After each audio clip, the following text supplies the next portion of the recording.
Bien-aimés de Dieu, chers frères et sœurs en Christ, bonjour. Un petit partage autour des textes bibliques qui nous sont proposés ce dimanche 24 mars 2024, dimanche des Rameaux, dimanche de la Passion de notre Seigneur. La première lecture nous vient du livre du prophète Isaïe, le chapitre 40, 50 autant pour moi, du 4e au 7e verset. Pour la méditation, nous avons le psaume 22. La deuxième lecture, Saint Paul va nous accompagner. Philippiens chapitre 2, du 6e au 11e verset. Enfin, l'évangile, Saint Marc, du 14e chapitre au 15e chapitre, verset 42-7. Qu'est-ce que nous pouvons retenir pour notre méditation? Comme d'habitude, je vous fais la proposition d'un petit thème. Être passionné de Dieu. Passionné de Dieu. Bien-aimé de Dieu, quand on est passionné de Dieu, on l'écoute. Quand on est passionné de Dieu, on lui fait confiance parce qu'on sait qu'il ne peut pas nous abandonner. Quand on est passionné de Dieu, on agit comme lui. Vous avez compris, effectivement, de façon indirecte, que je suis en train de nous proposer 3 petits pas pour mieux atteindre notre thème. Le tout premier pas donc, s'il faut évidemment le reformuler, c'est celui que nous avons appelé écouter et se laisser instruire chaque matin. Écouter et se laisser instruire chaque matin. Le deuxième pas, le serviteur de Dieu n'est jamais confondu. Enfin, le troisième et dernier pas, apprendre à alléger les souffrances des autres. Revenons, bien-aimés de Dieu, sur le premier pas. Écouter et se laisser instruire chaque matin. Si vous écoutez bien la première lecture qui nous est proposée aujourd'hui, il s'agit bel et bien du peuple d'Israël en souffrance, en exil. Le contexte est celui de l'exil. Contexte de la souffrance, de l'esclavage, de la persécution. Et le peuple ne sait plus à quel sens se vouer. Il s'est dit qu'évidemment Dieu l'a abandonné, Dieu l'a oublié, que c'est fini. Le salut ne peut plus être possible. Et c'est dans ce contexte-là que le prophète Isaïe vient redire à son peuple, tu penses que le Seigneur t'a abandonné? Non. Il est toujours avec toi. Il chemine avec toi. Tu es toujours le serviteur de Yahvé. Et puisque tu es son serviteur, il sera toujours à tes côtés. Une seule chose, c'est d'apprendre à écouter. Écoutez Dieu. Relisons un peu les versets 4 et 5 de cette première lecture. Chaque matin, il éveille mon oreille. Pour qu'en disciple, j'écoute. Le Seigneur mon Dieu m'a ouvert l'oreille. Et moi, je ne me suis pas révolté. Je ne me suis pas dérobé. Écoutez, chaque matin. Il s'agit, n'est-ce pas, de mettre la parole de Dieu en pratique et de se laisser guider par cette parole. Une parole écoutée, une parole méditée chaque jour, c'est en quelque sorte une parole qui transforme notre vie.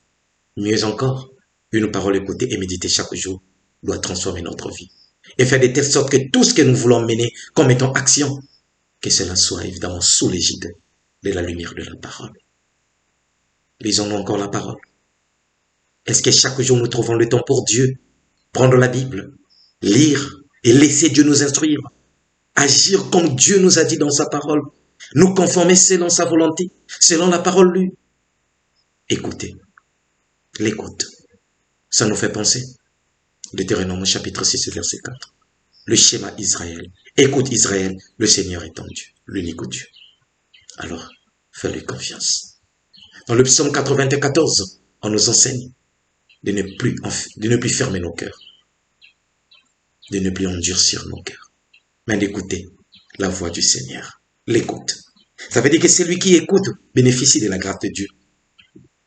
Celui qui écoute reçoit Dieu. Celui qui écoute, évidemment, se laisse conduire par Dieu. La racine même du verbe écouter, obéir, faire confiance, s'abandonner entre les mains de Dieu.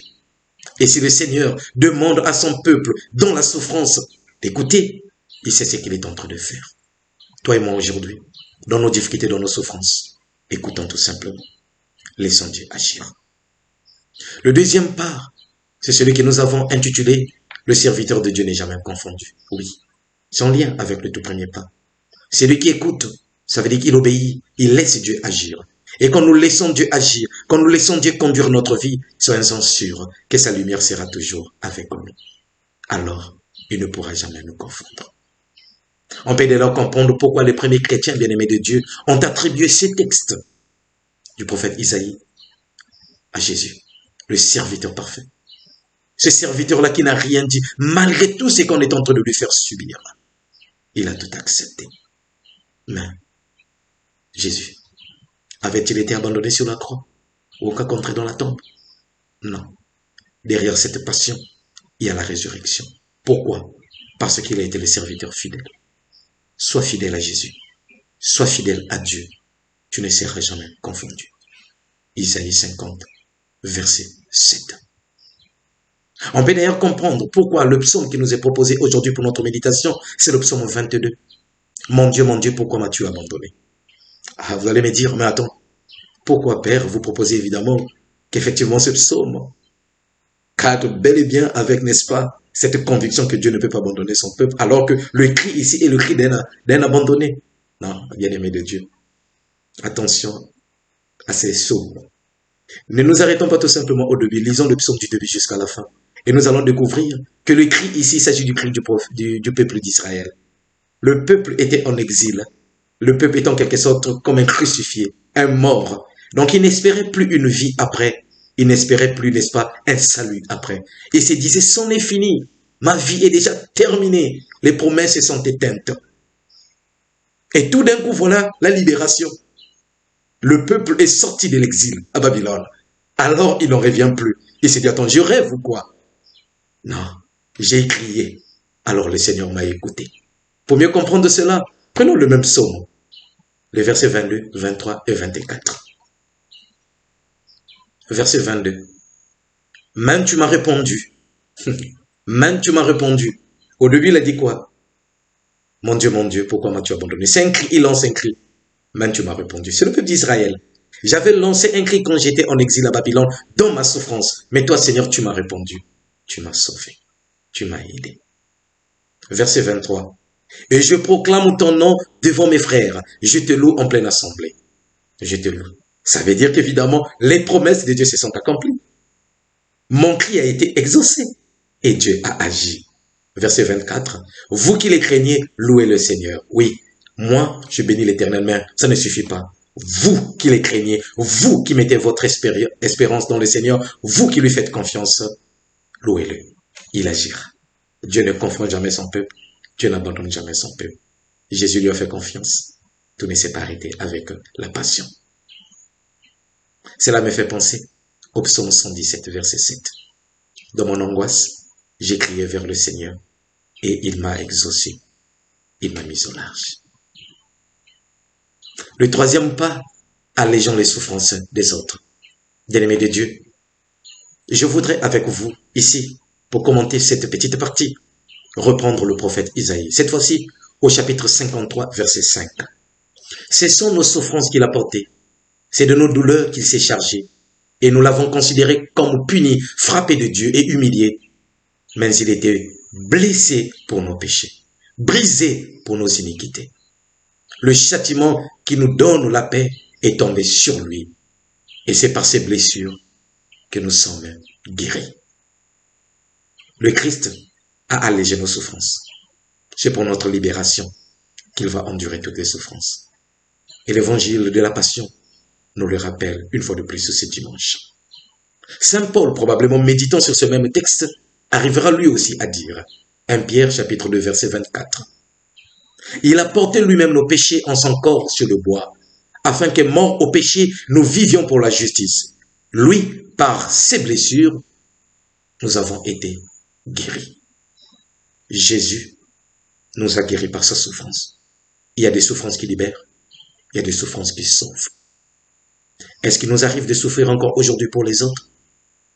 Pour le bien de tous? Pour sauver nos frères et sœurs? Nous rabaisser pour les autres? Saint Paul, dans la deuxième lecture, nous dit que le Christ, malgré sa condition divine, malgré qu'il était Dieu, il s'est anéanti. Il est devenu serviteur. Et Dieu l'a exalté. Et nous, sommes-nous prêts à nous donner pour les autres? À nous sacrifier pour leur bien?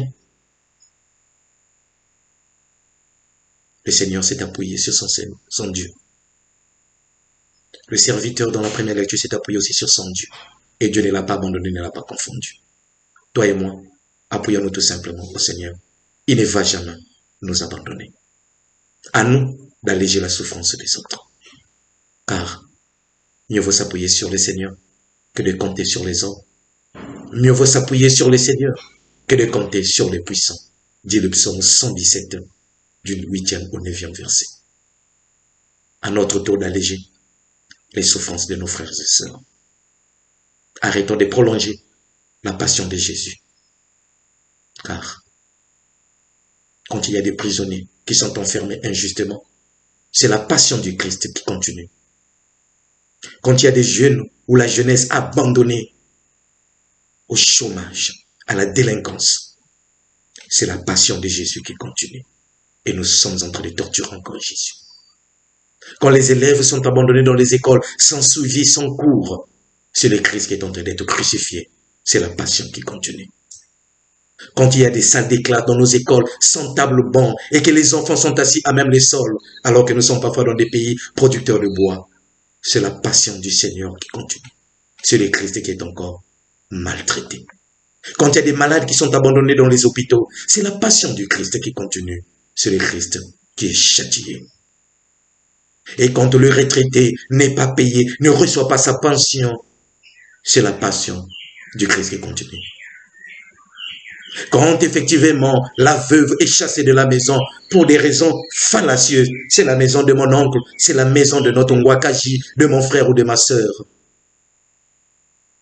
C'est la passion du Christ qui continue. Quand l'enfant est tabassé, abandonné, jeté dehors, c'est le Christ qui est encore châtié, bafoué, rejeté. Quand des femmes sont violentées sans raison, c'est le Christ qui est tapé, qui est bafoué, qui est écrasé. Quand ton corps, qui est le temple de l'Esprit Saint, mais tu en as fait effectivement un tonneau pour l'alcool, c'est la passion du Christ, c'est la souffrance du Christ que tu es en train de perpétuer. Quand le vagabondage, la corruption, le mensonge, le vol, le détournement sont nos pratiques de chaque jour, soyez-en sûrs que Christ par nous est en train de souffrir encore et sa passion se prolonge. À toi et moi aujourd'hui d'apprendre alors à arrêter la souffrance du Christ en essayant d'alléger celle de nos frères et sœurs. Ce n'est qu'ainsi nous pouvons nous aussi crier vers le Seigneur et lui nous mettra au large, nous sauvera. Bon dimanche et bonne montée vers Pâques.